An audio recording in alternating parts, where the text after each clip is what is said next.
Prečo Židia i farizei zapreli Ježiša?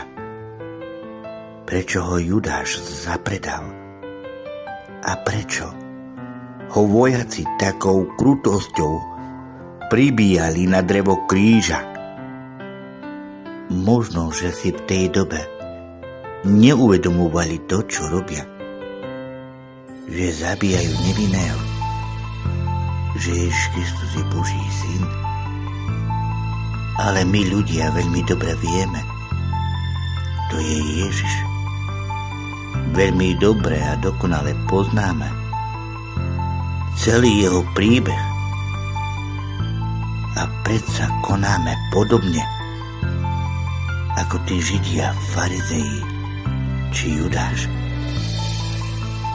Lebo tým, že fyzicky či slovne ubližujeme svojmu blížnemu, že zrádzame svojho blížneho pre peniaze alebo pre niečo iné, čo je hmotné a materiálne, otvárame krvácejúce rany Ježišovi Kristovi, ktorý zomrel za nás, ľudí. Zomrel za všetkých hriešnikov.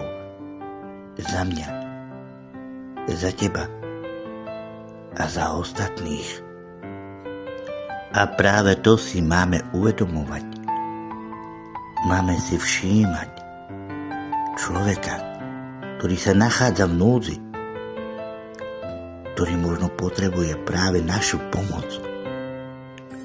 Máme si vážiť jeden druhého, naučiť sa odpúšťať svojmu blížnemu tak, ako Ježiš odpustil nám na dreve kríža, keď povedal: Otče, odpusť im, lebo nevedia, čo činia. Máme milovať a prijímať svojho blížneho takého, aký je, bez akéhokoľvek rozdielu, či už farby pleti, náboženstva, kultúry či národnosti. Veď pred Bohom sme si všetci rovní, lebo Ježiš nikoho neuprednostňuje. On nerobí rozdiely tak, ako ich robíme my. On miluje každého rovnako. Amen.